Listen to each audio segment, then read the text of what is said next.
So this week, my guest is Dr. Wayne Geerling, who got his PhD in economics from the University of Melbourne. Wayne and I met in Tucson, and this is kind of a new one for me because my background's optics and yours is economics. So I'm pretty excited to see where this goes. Before we get started, can you just kind of tell me how you got into economics to start with? Yeah, no problems at all. Now, first of all, one slight correction. My PhD is actually in history. Now, it is at the University of Melbourne. I did study economics for 4 years, and then I transferred to history. Now, in terms of where it all began, high school, 15, 16-year-old, impressionable, had a fantastic economics teacher. I mean, I think that's where it often starts, right? That the great teachers you have at high school shape your life. You remember the very best and the very worst. So I remember Jane Alexander. I had her. Now, our system's a bit different in Australia. So year 11 and year 12 is pretty much like the final 2 years of senior high over here. And I did economics both years, loved it. Jane was such an awesome teacher. And I thought, great, I'll do economics. Now, must be honest, my first preference was law, but I wasn't good enough to get into law. So economics was pretty much second, third, fourth preference. So snapped it up. And yeah, so studied economics from there. Spent 4 years doing it, did a Bachelor of Economics, did an honours year. And then didn't really feel that that was the area I wanted to work in. So I moved into history, did a PhD in history, but came the full circle. My PhD's in German history. My supervisor was American at the University of Melbourne. And he came to visit me when I was in Berlin. And I said, what can I look forward to when I finish my PhD? And he said, unemployment. And I thought, maybe I'll go back into economics. So that's pretty much that. In about 1 minute, pretty much explains the detour and then the returning home. I was like a dog that came home up with its tail between its legs. Well, I appreciate the bluntness of your advisor, and we'll dive into this kind of more what your current research is on. But at least at the outset, did you like it? Did you like the shift, the curve back into economics? I loved it. I mean, when I finished studying economics, I honestly didn't think I'd come back. And because history was always my love as a kid. And there's something with young men growing up and war. We just love it, right? So I got into World War I, World War II, all that kind of stuff, right? And in my spare time, I still listen to history podcasts. So I loved all that stuff. But when one door closes, another door opens. So I was fortunate in that I was trained in two different disciplines. And I actually did a little bit of history TA work and economics TA work during my PhD because I needed a bit of money. So I was able to keep a foot in both camps. And then when the history door closed, then, economics opened up. And I started at the bottom. I was a TA. I had a 6-week contract to teach summer school. That's always in high demand for academics, of course. So can't find anyone to teach it. So I stepped up and did international business environment. It was the first course I ever taught. And I had a 6-week contract, then a semester contract, then another semester contract, then a year contract, and then it got converted to tenure. So I was really fortunate. And I made my reputation back based on the fact that I could teach high volume, high intensity, lots of passion, and just enjoyed the work. And the students loved what I did. So I was able to parlay enthusiasm and passion for teaching into something pretty awesome. And that's going to be really the focus of the first half of our discussion today is your approach to teaching economics. I do want to say before we jump into that, I just recently read a biography about Douglas MacArthur. Yeah, you're speaking about kind of very well known in the appeal, right? Yeah, and I had a brief moment of like, man, it would have been cool to really study this, and I thought, well, maybe the book is sufficient. So, but the focus of it, I think you take potentially a pretty unique approach to how you teach economics. And I guess why don't you introduce for the audience what it is that you do different? Okay, so my view is that an instructor has to be able to connect with an audience. And I should preface that by saying I've been in this industry for nearly 20 years. I'd like to think I'm I look young for someone who's been in nearly 20 years. And I've taught first year students every semester of my career. I've never dodged that. So I've taught probably 45,000 students in my career, 5 different universities. I've taught large classes of up to 800. So it all begins with engagement and connection. Now, if you're teaching intermediate and advanced level, it's a lot different. So most of my advice is really aimed at TAs, young academics, or people who, for whatever reason, will be teaching large units and need to connect with the audience. So it all begins with engagement. So I've always enjoyed pop culture. It's a good way to connect with an audience. And I don't know too much about optics, but in economics, it's abstract, it's theoretical. It's got that reputation as being like the dismal science. So being able to connect with the student through pop culture, through real world applications and everyday life gives them a massive advantage, because the material is no longer something that's abstract or theoretical. It can come alive. So the whole point of pop culture is to connect with the audience. So finding the right clip, it could be TV, film, music, whatever, viral videos, social media has become a new form of pop culture in the last 5-10 years as well. And just finding the right clip to get the message across to the students. And I mean, teaching lectures is a little bit like driving a manual car. You have different gears. So you've got to break it up, because attention spans aren't very long. And the attention spans are getting shorter, probably as we speak, Logan. 5-10 minutes and they're bored, right? So you have an experiment or a demonstration, a bit of pop culture, classroom response system like Kahoot or Think, Pair, Share. Different gears, different ways, different strategies of connecting with an audience. So I find that pop culture is probably the most effective for me. And it's not about me bringing my pop culture into the classroom. I don't play the type of music I listen to. Seinfeld and The Office are two sitcoms that I use that I do personally like, but most of the music I play and the films and the TV shows aren't ones that I know a lot about, and I don't need to. I've just got to do enough research to make sure that when I play it, I can introduce it properly and then play the clip and then use the right type of assessment to ultimately energize the audience. And that's what it's about. That's effectively what it gets down to.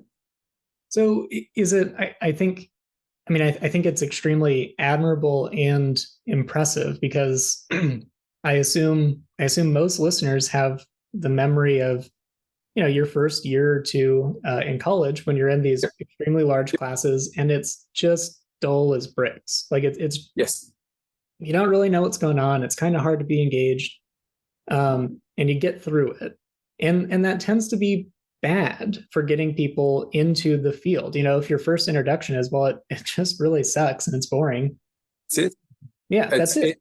In German, it's Endstation. It's a one stop and that's it. It's all over. I mean, I teach a lot of students at the moment. I'm at UT Austin, and micro's a prereq for anyone trying to get into the business school, and that's highly sought after. So demand for microeconomics is off the charts. That's the first economics unit that they do. But that's it. Most of them, that's it. They don't go on to macro, which means they will never become an econ major or minor. My role is to try to, encourage students to undertake that. Now, I've never believed I'm a missionary. My view is not to try to convert people who are agnostic when it comes to economics. If they just want a one semester experience, that's it for them.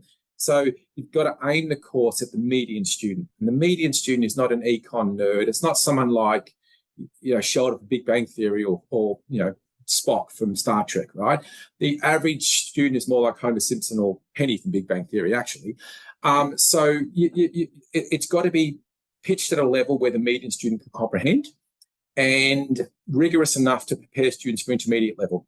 And I've always said to students, listen, if you want to major or minor in econ, I'm here to help, I'm here to advise, but don't expect this to be the normal experience. That most lecturers are more traditional. It's neoclassical theory, it's abstract, it's mathematical and proofs and all that kind of stuff. And that's fine. You need that to succeed in economics. But the first year experience is a lot different.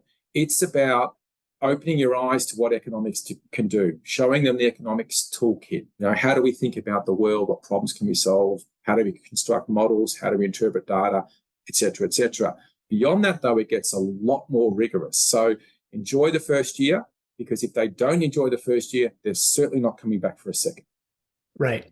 So I guess tacking along with that, what is, in your opinion, part of the goal of teaching economics, particularly for those first year students? Is it strictly kind of to focus on the idea of here's how you can see the power of economics, or is it further to actually ingrain some of those core economic ideas or theory, etc., into their head so they can continue using it? I think it's both. Plus, I would also add in probably greater financial literacy and to try to hopefully make them better citizens, make them more informed.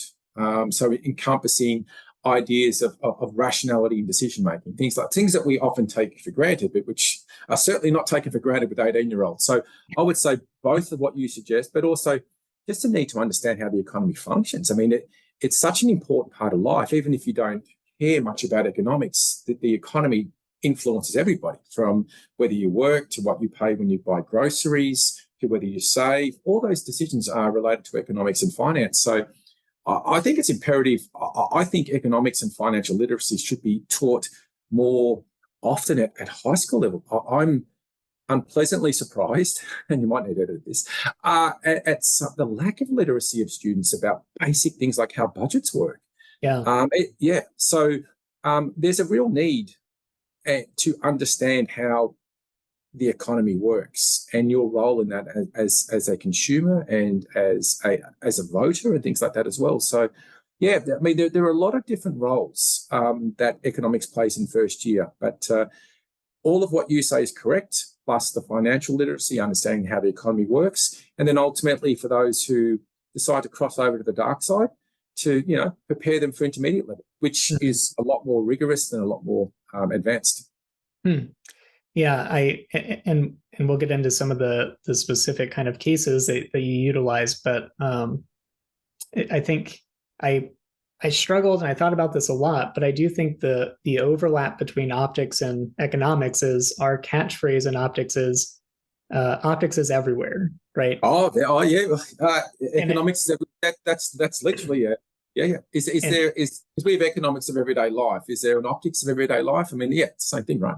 Right. And I think that was part of what really appealed to me in your use of pop culture is you can point to almost anything theoretically. I mean, pop culture is more easily associated with, particularly for your students, but you can point to it and say, look, here it is in practice, right? And I do think that in optics, we can probably do a better job of that, maybe in pop culture in some ways, but just pointing to real systems that people know and saying, you're learning all this math and it's pretty complicated, but here's the thing, here's the connection. So without further ado, my audience likely are not economics buffs, Yep. But what I really want to try out is to hear some of your examples that you use on your students and to kind of see how that conveys. So to start off with,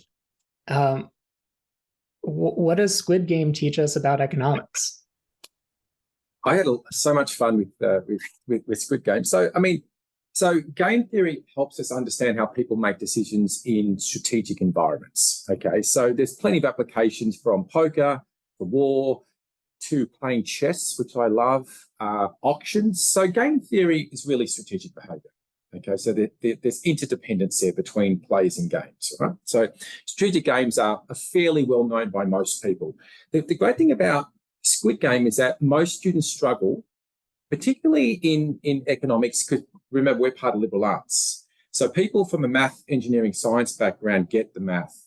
But a lot of students I have aren't necessarily strong in math, which you might find surprising. Why are you majoring in econ? But a lot of students struggle with the math of game theory. So the benefit of applications like Squid Game is that they show a novel perspective of how people make decisions in strategic environments. So Squid Game is based on the series of 6 games that all involve some type of game theory, some kind of interdependence with strategic behavior.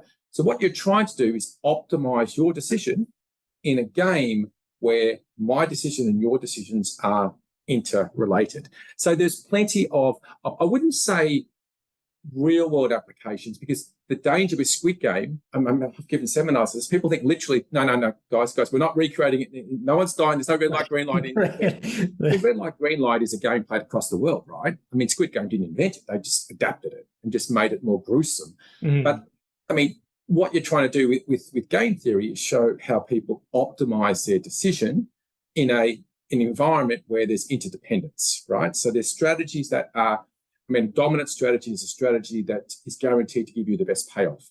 And national equilibrium is a situation where neither of us has an incentive to deviate from what we've chose. So you can understand a lot of game theory through practical applications like, chess and auctions and stuff like that. The beauty of Squid Game is that when it was released, it was the most popular Netflix series of all time. It's probably not number one now, but it's probably still top 5. Series 2 is coming out later this year. So you can see how people act in game environments. Now, I would caution to say real world because it's not technically real world, but it's a practical application, okay?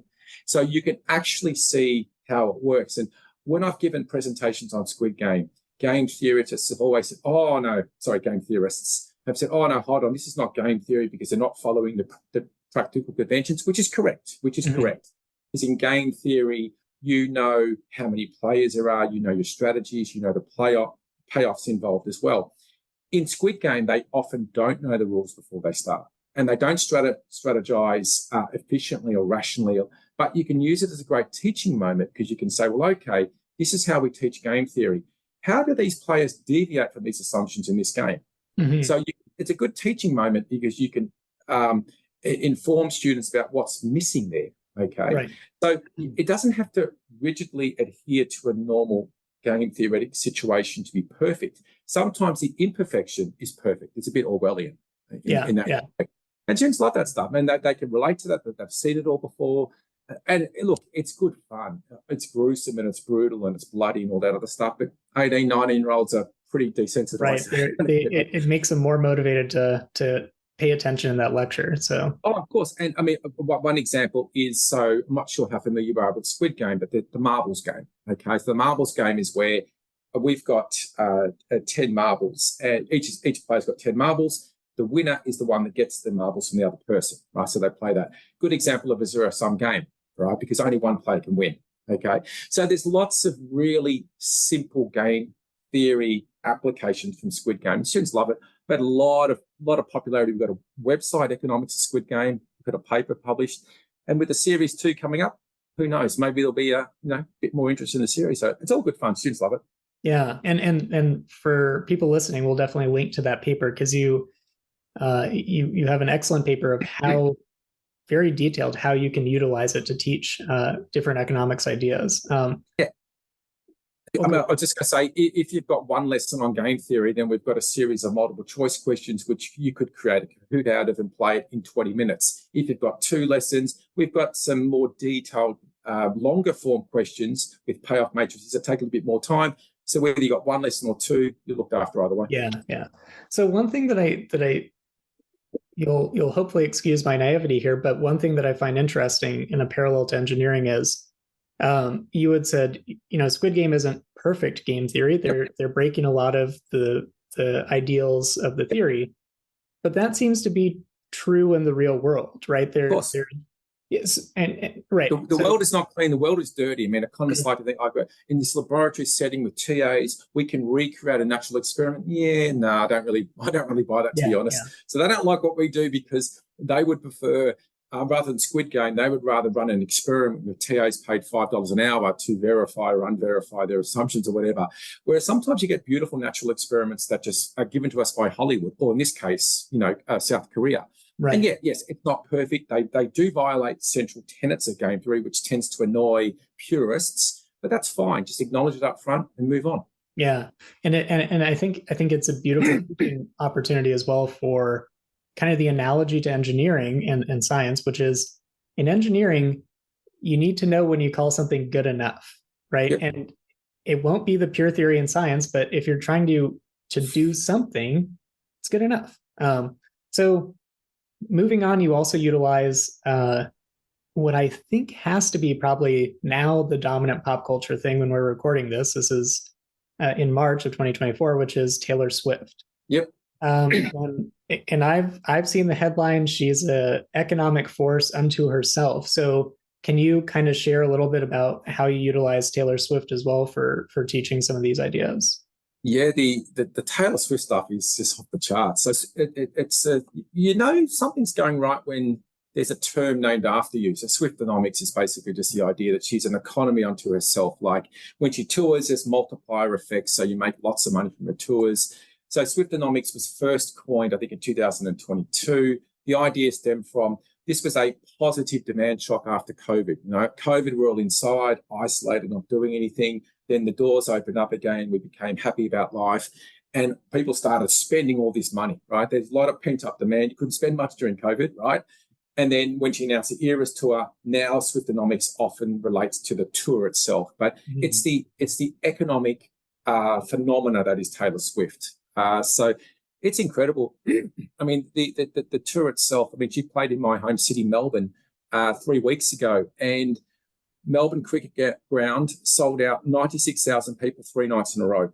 3 nights in a row. And she played in Singapore 2 weeks ago. And I got interviewed by an NPR affiliate because she played in Singapore, but she created and this relates to economics, an exclusive agreement with the Singaporean government to play 6 concerts in Singapore. But every other Southeast Asian nation got bumped. Vietnam, Philippines, Thailand, Malaysia, Indonesia, all pissed. They all got bumped off that. She said, no, exclusive agreement. This is a good example of monopoly, right? So the Singaporean government allegedly paid her $3 million a concert. So they've invested $18 million. Now, Singapore's a really small island. It's about the size of London, right? Population of about 5-6 million people. They would have absolutely killed it because an $18 million investment for Taylor Swift to play 6 concerts, look at the tourism coming in. Yeah. And there is a major multiplier effect here.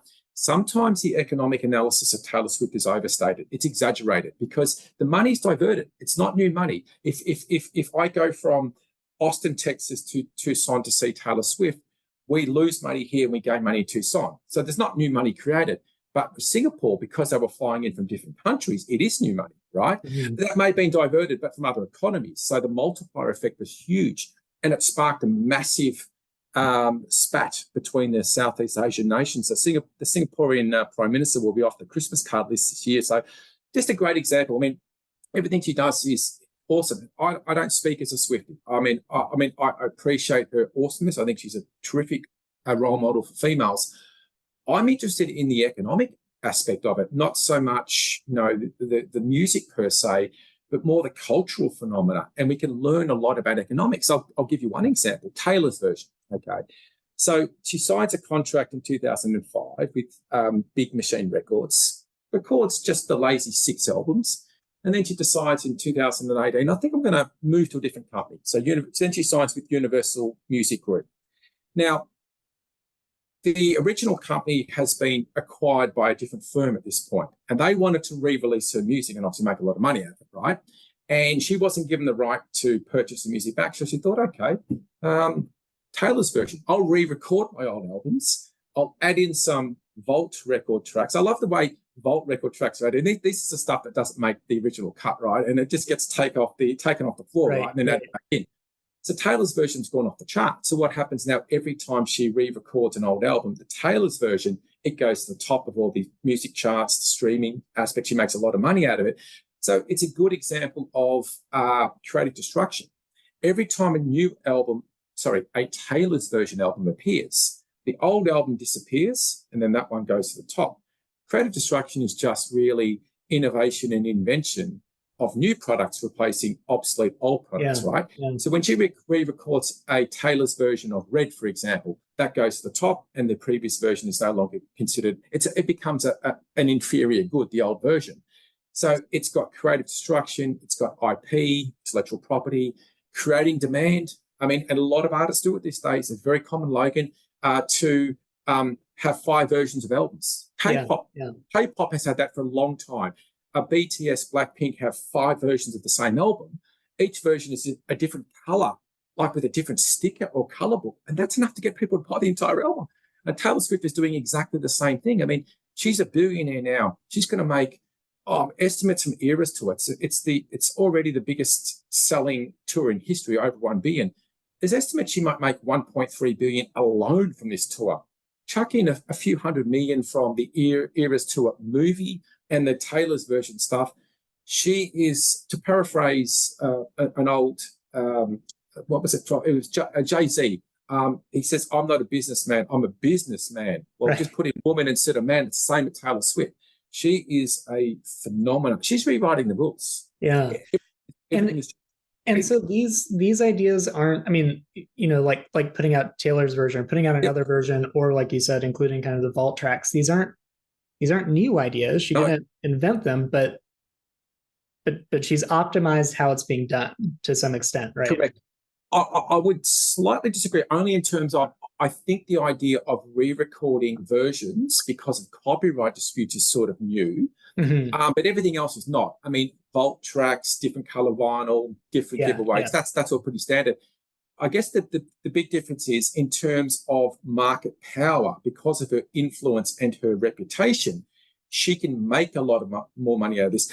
Unknown artists couldn't do that, right? I mean, someone who's struggling to sell it all couldn't say to their company, well, I'm going to re-record my albums because we're not making enough money from you. But it's very common. A lot of music I like comes from the 70s and 80s, and it's very common for artists to sell their back catalogue to a different company. Yeah. Bowie did it before he died. It's pretty common. Seinfeld did it in terms of TV sitcoms a couple of years ago as well. And I know New Order, a band I like, did a similar thing. And the music company that buys the music then wants to re-release it, reissue it to make money. Taylor has effectively muted that by doing it herself. That's the big difference, right? And now there's countdowns in terms of all these old albums reappearing. I think there's a fair chance other artists are going to try to do it. Remember when she pulled her music from Spotify about 5-6 years ago? And she, almost like a union member, basically said, hey, listen, guys, you're not paying enough royalties here, so I'm doing this for other people as well, right? Even that is a good way at which people with power can help rewrite rules and other benefit, because the way we consume music has changed. In my adolescent period, Logan, you're probably a few years younger than me, it was vinyl, then it was cassette, then it was CD, then it was piracy. Early 90s, piracy was the way to do it. Now it's streaming, right? And vinyl comes back as a bit of a niche good. What she's doing now is rewriting the rule books on how artists control their own intellectual property. That's the big difference between her and other artists. A lot of other artists sell the back catalogs, put the 500 million in the bank, and then put their feet up, never have to work again. Right. I mentioned this when we first met, but one of my favorite bands is an Australian band called King Gizzard and the Lizard Wizard.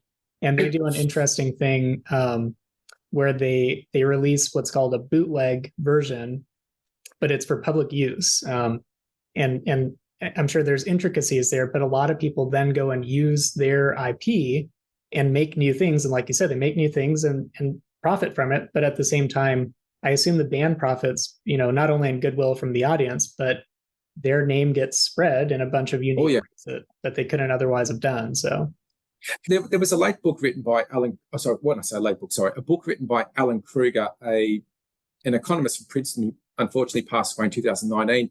And he talked about the fact that music consumption has changed. So why do musicians still tour? I'll tell you why. That's where they make their money. Touring makes more money than sales because people don't buy as much now, and people buy by they buy, but they stream and they pay like 50 cents, $1 a song or something like that. So you don't make a lot of money from music sales, not as much as you used to. 10, 20, 30 years ago, albums. Remember? Albums. And then there was a single and then another single. And if you were good, let's have a third single. That doesn't work as much these days. It's much easier now just to record individual tracks, put them on platforms like Spotify, and then by touring, hopefully you make a bit from merchandise as well, but you don't make as much money from recording music, which is why the Australian band You Talk have a novel approach to try to create a niche market. And a lot of it is based on customer loyalty.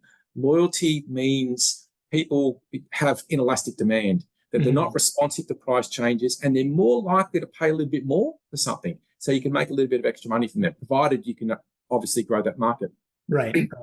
And I will say just offhand, it's definitely changed the listening experience. Like you said, I mean, if you're listening to bands kind of around New Order, right, and that period, they're putting out an album, and you kind of would evaluate things from start to finish of, is that a good album? And sure, it had some hits, but is it the album? And now, like you said, they put out a good single.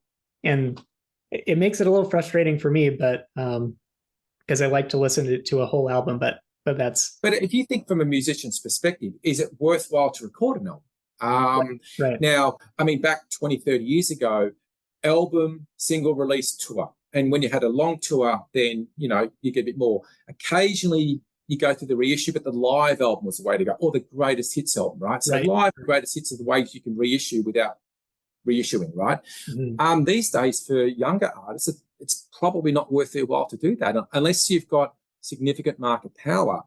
And because remember, companies aren't paying the same contracts they did 20, 30 years ago because an album meant a lot more, right? So you get a band, I remember the Stone Roses, they had a great first album, and then for some reason changed an amazing English sound to an American sound. It didn't suit them. Second album was unfortunately not very good. But the first album sells, you get big contracts, and then you have a second or third. That doesn't happen these days anymore. It's very rare for artists to be given long-term contracts because there's much more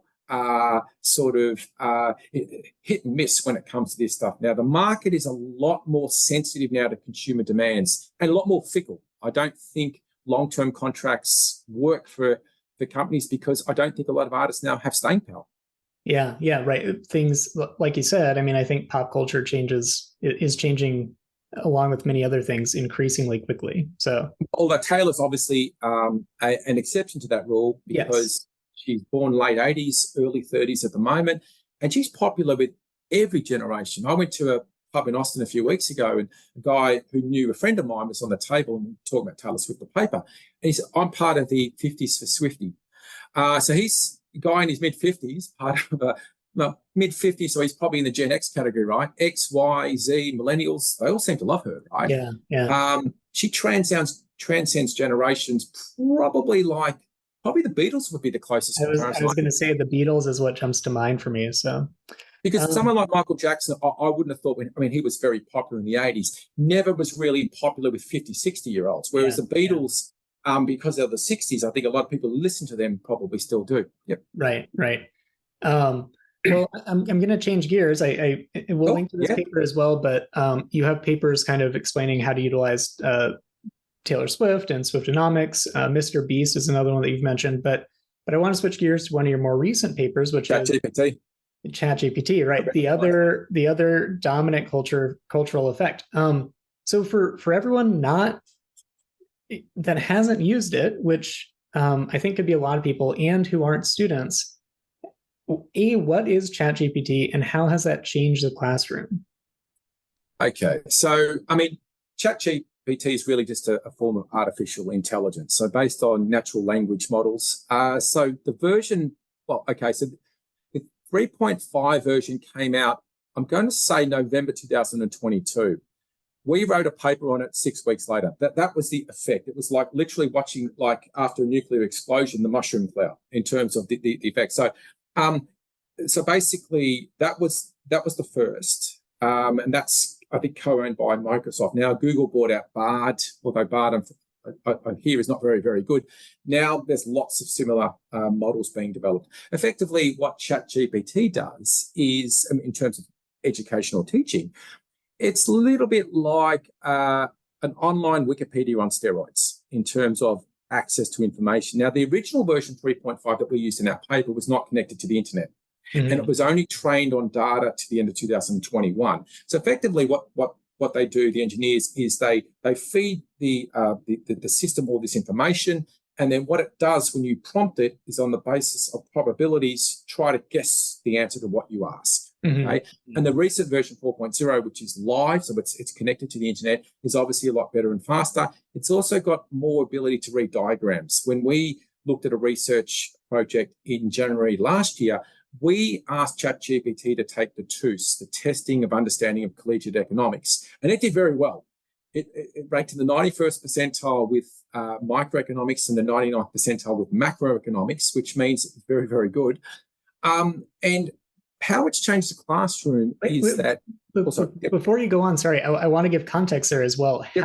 How did real human students do on that same assessment? I think that's an important... Oh, okay. That's a very good point. So, so the TUS is typically given after one semester of economics. So there's a macro version and a micro version. So sometimes I forget all the context and just go skipping ahead.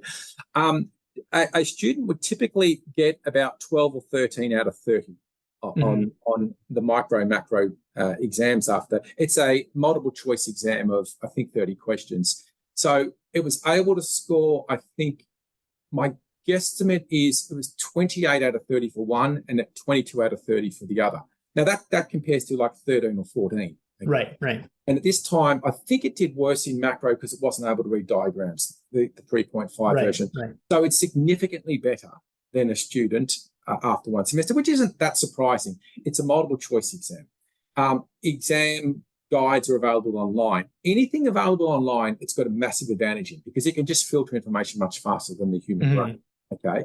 So it does well in standardized tests. And by the time we published our working paper, like only about 3 weeks after it came out, there'd already been pilot studies in science, engineering, math, name your discipline, it's all there. And we get 3 or 4 citations a week now. It's changed the landscape of education. What it's effectively done now is enable students to learn at a much faster rate. So there are huge implications for the classroom. We would expect Chat GPT, which is just a chatbot, to do well on standardized tests. The real issue for educators now is how we change the educational framework to deal with this. I mean, it's not like the calculator or the internet, which didn't fundamentally change education. They just made learning more efficient. The calculator doesn't replace learning. It just makes you count faster.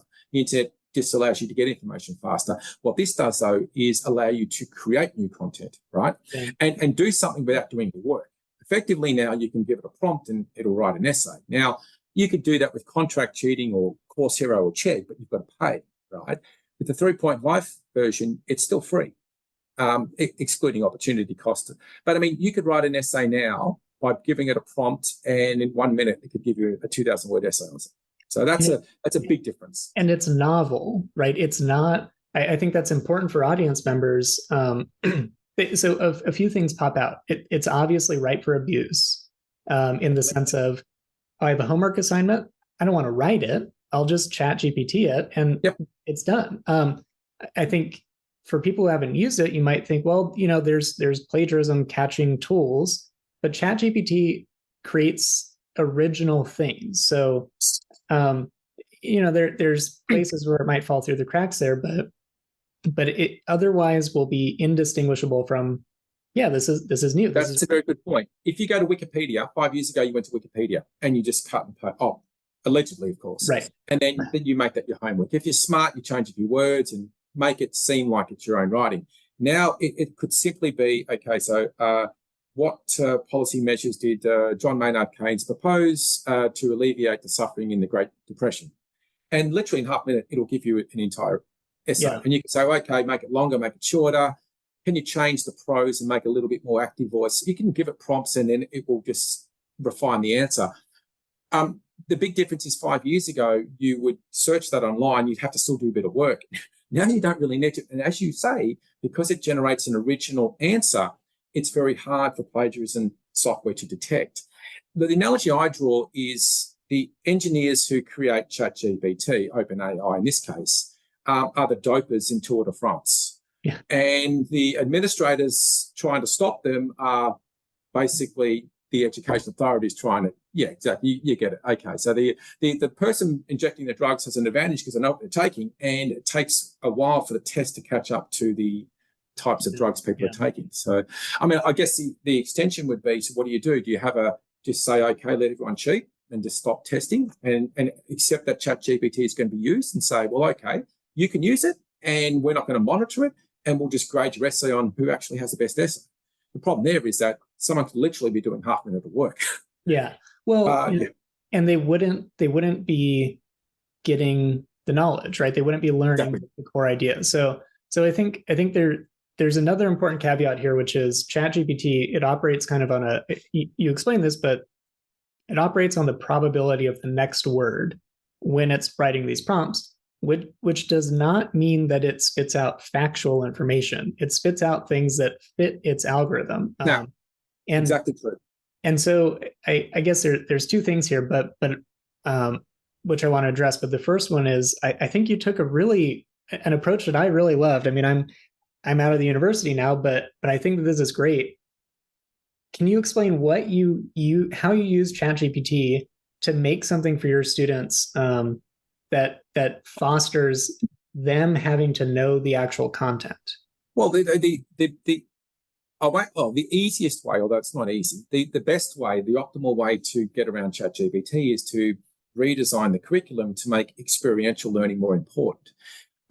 Anything that involves multiple choice, short answer stuff, it's easy for the chat. I mean, exactly, right? So you've got a couple of options as an educator. If you want to use exams or writing assignments, one option is to bring them in the classroom, paper-based, but again, you need resources. You need TAs, you need graders, you need rooms and that kind of stuff, right? That's a lot of work. So that you can see you're not using it.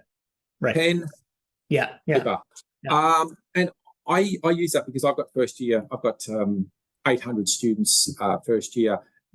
During COVID, they had online exams, absolute debacle because they're all cheating. So if you've got large classes first year, you just bring the exams back into the classroom, you use paper. A better way of beating ChatGPT, especially for smaller advanced level units, is just engage experiential learning. It could be assessment based on a couple of examples in my classroom is getting students to make video projects about economics. So they could find a media and then they could basically create a 3 or 4 minute video on something they saw when they were shopping or, at a football game or something like that. You could also use the natural economist where you pose a question about everyday life and then in 250 words write an essay which has a series of possible answers to it. No math, no abstraction, no graphs, so they've just got to write.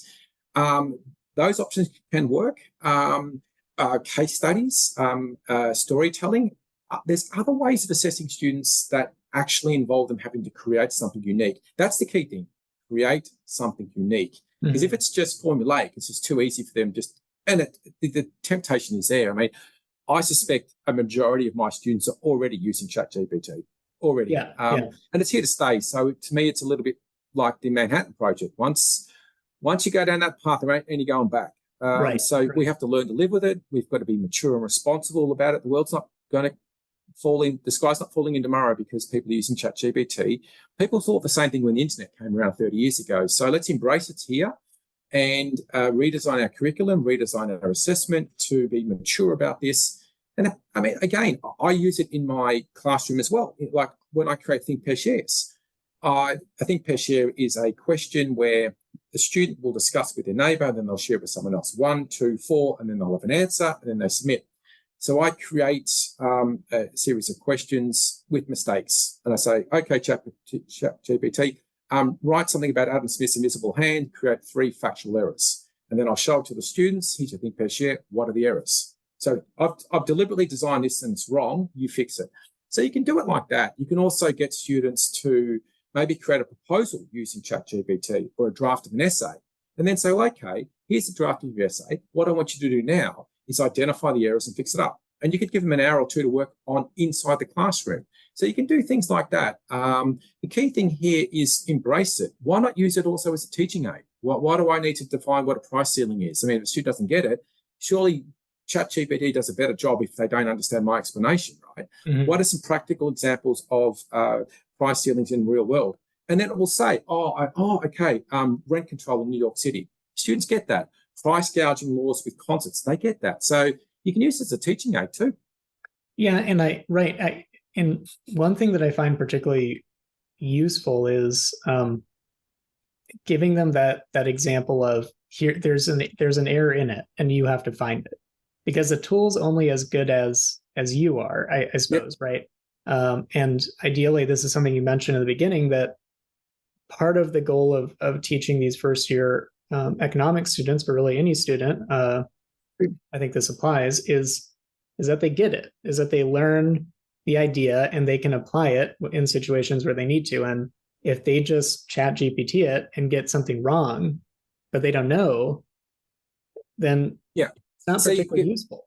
Students don't have much of a filter, and they also suffer from recency bias. Pre-Chat GPT, they go on to Wikipedia and they will just accept that as fact. Right? They don't have that maturity and that wisdom of sitting down and saying, okay, well, maybe there's a different side to this story. They just want an easy answer. So you're right, showing them how to use it properly. And the reality is, I think primary school, I think you say elementary over here, we say primary in Australia. Elementary school teachers have an enormous responsibility now to help train students how to use this properly, which means the government's got to train the educators because, elementary school, high school, they're stressed out. They're probably underpaid at most schools. It's tough. And the easiest thing in the world for them to do is just say, here's your laptop, go away. Yeah. Yeah, and just let kids do it by themselves. And the reality is that, remember, Chat GPT is fundamentally, in certain cases, replacing learning. My biggest concern is that students won't know how to read properly, won't know how to count, won't know how to write. I mean, they struggle now. A lot of students struggle now because the education in America is not great at certain schools. And also through COVID, lack of social cohesion, a lot of students have picked up lots of mental illnesses, anxiety, and things like that as well. So my fundamental concern is that the kids today won't learn the basics that we learned 20 or 30 years ago at all. And that they will literally just go there to get information rather than actually learn how to use it, synthesize it. What about critical thought? What about analytical skills? I mean, these are really, really important things. I mean, you can use Chat GPT certainly to help with math skills, to improve the way you solve proofs. But if you don't know how anything works, then it doesn't necessarily help you too much. Right. You're not an important part of that cycle, I guess, right? If you're not the one that's kind of curating it and using it for something. So, I think that's interesting. And I'm sure it's having similar impacts in basically anywhere in education. So, I mean, one thing to bear in mind, I gave a talk last year on it at a conference, and Italy had just banned ChatGPT. I thought that's completely pointless. It's like you're not in a bubble or a cocoon. It's not like they can close their. I mean, well, they could set up a firewall and block the internet coming in from outside, but it's a silly response. We've got to be mature about this. Hysterical reactions like that, they're good clickbait media, right? If to sell stuff on social media, but it's not a mature response. It's here to stay. We've got to learn how to use it. And educators have a responsibility to train students how to use this as well, but maybe parents too. The reality is, ChatGPT can do lots of awesome stuff. Artificial intelligence can, help people diagnose medicinal problems much faster than the human eye. It can help you write a reference. I haven't done it yet.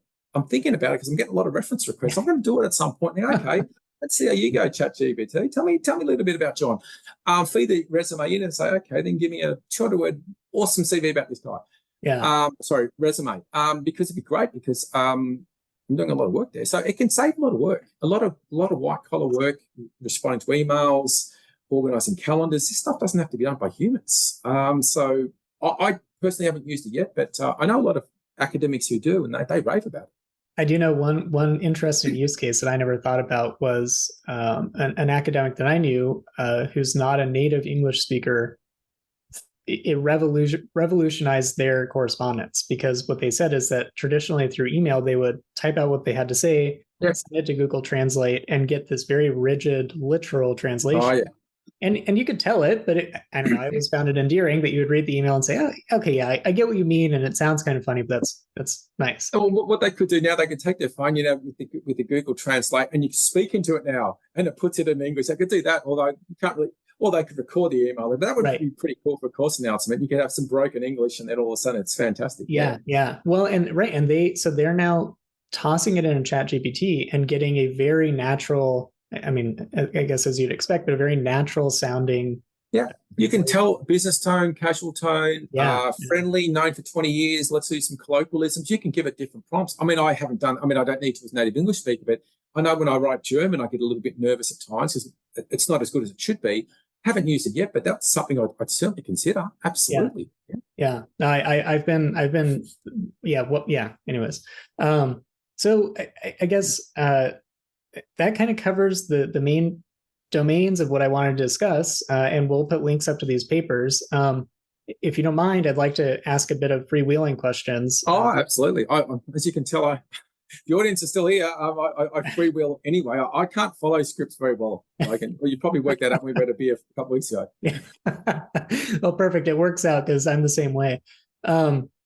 So I guess the first thing on my mind is you have a shirt on for one of the best sci-fi movies of all time, in my opinion, and I'd love to hear um, what are the top three sci-fi movies you recommend for someone to watch? I'm not a sci-fi connoisseur. I mean, Metropolis, the crossover here is I'm a massive fan of Weimar cinema. So, Okay, yeah. I mean, the Third Reich is my main period of studying German history, and obviously Fritz Lang's Metropolis comes just before that.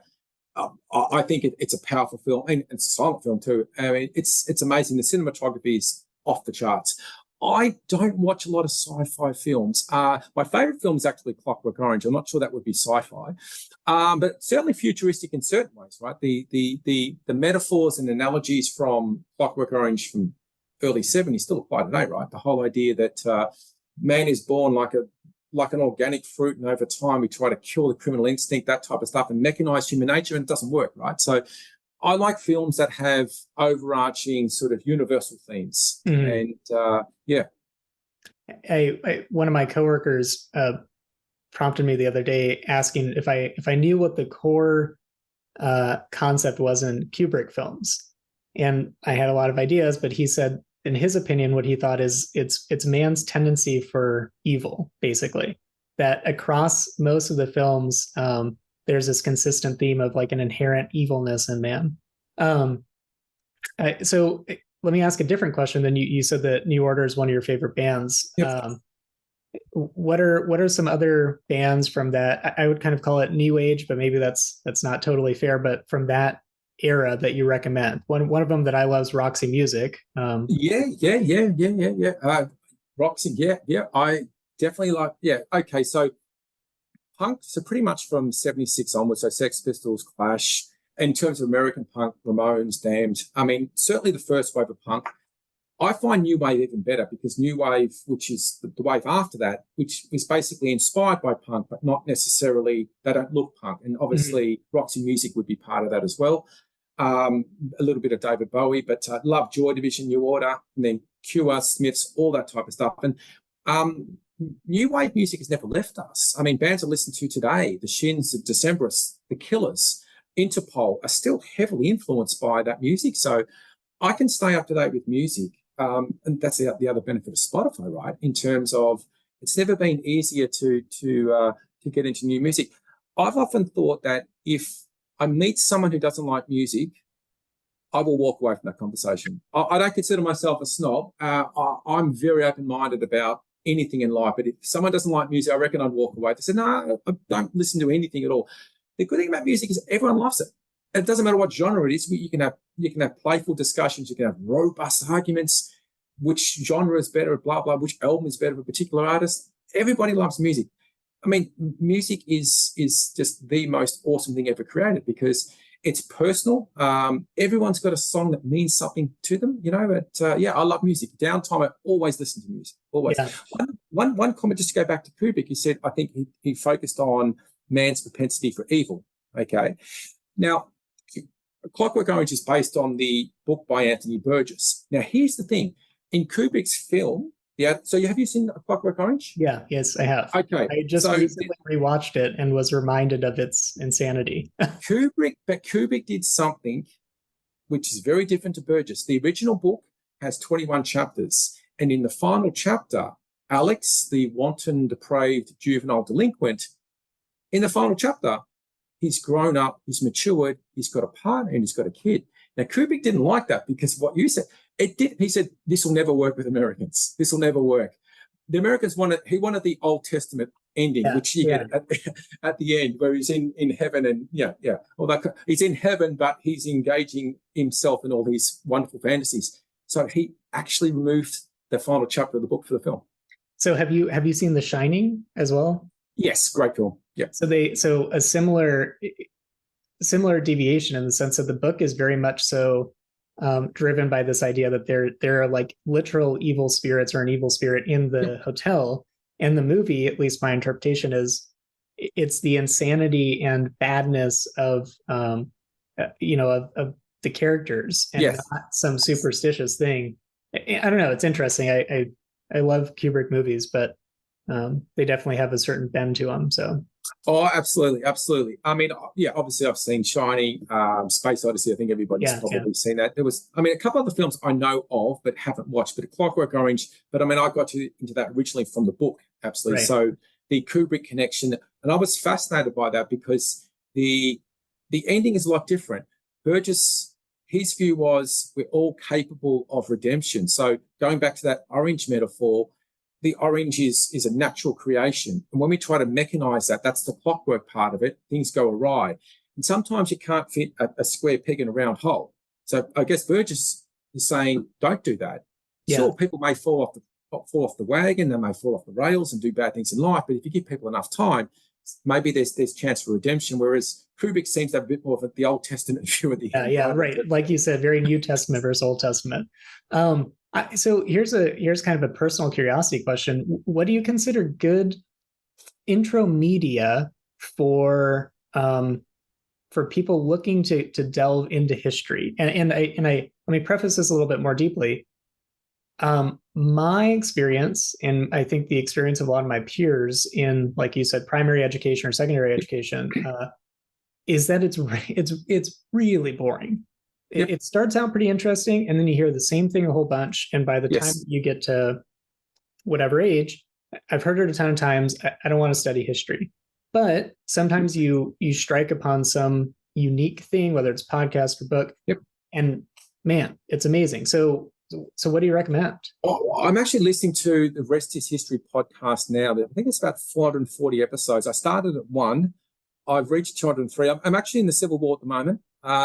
So don't tell me what happens. So I'm halfway through at the moment. And it's fascinating because each podcast starts with a story. There's lots of good anecdotes. And so occasionally they bring in historians who've written books and things like that to talk about specialist topics. And it pretty much covers the whole gamut from ancient to modern to medieval. It's got Western, it's got non-Western. So the Rest is History podcast, I would certainly definitely recommend. It's been so long since I taught history. If I went back and taught history, and I'd love to teach history before I retire, I would love to recreate elements of history. So if I was teaching World War One, I would like the students to actually recreate the battles without the blood and gore, of course. So I think that's the best way you learn. I think learning by doing, immersion is the way to do it. Just reading and memorizing names and facts and numbers and dates is pretty boring stuff, to be honest. So I think you've got to immerse students in history. So at elementary, high school level, activities for students, it's got to be more than just, listening to boring white men talk about history, because that's not interesting to a lot of young people. But history influences us. There's lots of quotes about, if you don't learn from history, you repeat the mistakes, all that type of stuff, which we know, we understand. History shapes our lives, but we fundamentally are detached from a lot of our own history. So I think the best way to do it is to immerse students in the activities that actually shaped history. Now, I don't have a compendium available yet because I haven't taught history in over 25 years, but I'd love to do that before I retire. I would love to go back and teach history for a couple of years, maybe at a high school or community college, not maybe even do it volunteer work, because I don't really, at that stage, won't need the money, just do it for the love of history, because I think it's important that we understand, but also understand more than our own history. I think it's important local and also national, but also global. But my view is, don't force students to learn it. I mean, if you force them and say, well, you must do that, then they think, well, I don't really want to. So let people choose the history they want to learn and then try to immerse them in it. But also history should be about viewpoints, not necessarily right or wrong, black or white. A lot of history is great. Yeah, it can help teach nuance. And I think that's something dearly lacking, right, in a lot of discourses, particularly for historical events. It's, oh, that was bad, but without much contextualization around the event. It's all based on context. I was listening to they had the Australian history podcast when Captain Cook discovered Australia. Apparently no one lived there. And so the Brits no one lived there, right? It was an empty land. Right. It wasn't, but I think it's unfair to look at what Cook did in the 1780s and say, oh, that was bad because it's bad now. In those days, it wasn't really considered bad. And what we would consider abhorrent today wasn't abhorrent back then. So it's not fair to judge people by laws, 230 years after they did certain things. I mean, in a certain extent, you've got to contextualize it by looking at what was considered normal at that time. Now, you can still look at it through a critical lens, but being cut and dry about it is a little bit harsh. And these people can't defend themselves, right? They've been dead for 200 years. Well, I think it can convey as well kind of the important thing that I've experienced anyways from traveling a bunch, which is maybe certainly, maybe not in that scenario, but you get different perspectives and you Yes, see or you hear about totally different approaches to living life or to setup of would not society, agree more. whatever, right? Yep. One of my favorite books, I have to plug this, so I apologize, but Oh no, please. one of my favorite historical books is West with the Night about Beryl Markham. And West with the night. yeah, it's a autobiography about this woman who grew up in I want to say, I'm going to forget where in Africa, but grew up in Africa and ended up being one of the first people or women to fly east to west across the Atlantic. And Okay. one of the biggest takeaways I had is the way that she writes, coupled with the events that she lived through. It's just stunning, right? She did things that are unbelievable, but writes about them as if it's like, yeah, I just did them. And yeah, I don't know, it gives a different perspective on life. The point you make about traveling, I'll say this briefly because Sure, yeah, please. over time, is that the advice I give to students is travel when you can. It's common in Australia when you finish high school to take a year off before you do university, a gap year, sometimes two years, because we can get visas to England. They go for a year to work and then a year to travel. It's not as common in America because the college dream is paramount from an early age, and parents are worried the kids will miss out or fall behind. But seeing the world is a humbling experience. I've been to like nearly 50 countries, and I'm not arrogant about my own country. Well, we sport occasionally, but that's a good, friendly arrogance when it comes to sport, right? But not arrogant about my country because I realize that there's things we do well, things we don't do well. And when you travel and meet people, you actually learn a lot about life and culture. Mm-hmm. More people should do it. So you actually touched upon, we're getting close to the time, and I don't want to take too much of your time, but the last thing that I really want to cover is, do you have what recommendations do you have for two groups of people actually? One for students, how do you think that they can kind of, I would say, lead a more successful and fulfilling life? And then separately, you've mostly covered it in what we've discussed today, but additionally for educators, how can they lead a more successful and enjoyable life as an educator? That's a tough question to end on. I mean, in terms of students, my advice has always been do something you love, do something that is passionate for you, because life is too short to waste time on stuff that you don't like or don't find interesting, especially if you struggle. I mean, you might do stuff because you think you'll be successful and you might be good enough just to go through the motions and get it done.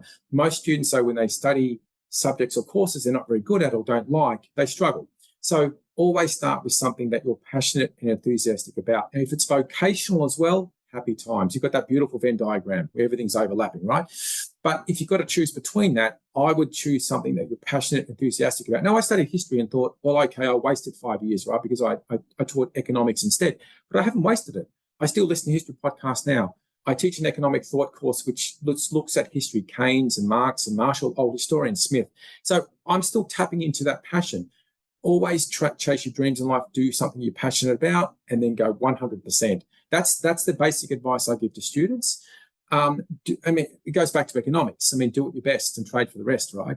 You can't be you can be a jack of all trades, master of none. Don't do that. Focus on what you're best at, what you're most passionate at, and then education is never wasted. I always say, listen, stuff I did 10, 15, 20 years ago, I still occasionally use. So you're going to make mistakes in life. Don't be too hard on yourself. At 18, 19, you're too young to probably work out what you want to do for the rest of your life. So don't worry about that. Just go short, medium term. Have long-term goals in mind, but just inch along the way. Sometimes you go the wrong path, you circle back, and then you take a new path. So there's a lot of messages there. Do what you love. Do what you're passionate about. Don't try to be everything to everyone. Follow your heart, follow your dreams. In terms of educators, look, be true to yourself. We've all got different styles of teaching. Learn a little bit about pedagogy, learn a bit about how people like to learn, and learning strategies, but ultimately go with your instinct. Work hard, be prepared, but don't make learning boring. Try, if you've got an extroverted personality like myself, it's easier because I'm all over the shop anyway. But learning's got to be about fun as much as it's about acquiring details and knowledge and getting good grades and outcomes, learning's got to be fun. Focus on the process of learning and then have fun.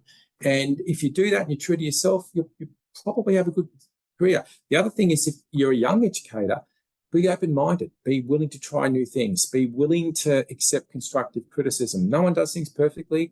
I'm okay with people saying, Wayne, we didn't like what you did, you can do it better. That's fine. That's all part of the game. Don't be too headstrong about what you do. And you've got to be willing to listen to other people as well. And ultimately, if you're an educator, be like Homer Simpson. Show up energetic, enthusiastic, and passionate. Because if you don't care, why the hell should the audience care? Yeah. You know, I've survived 20 years in this game. I may eke out another 5-10 years later. We'll see how we go. But the morning I wake up and think, nah, I've got no passion, I'll walk away. I don't know what I'm going to walk away to. It might be a chessboard. Don't know. It might be traveling around the world. I don't know. But always do what you love in life, and do what you do best, and hope that everything works out.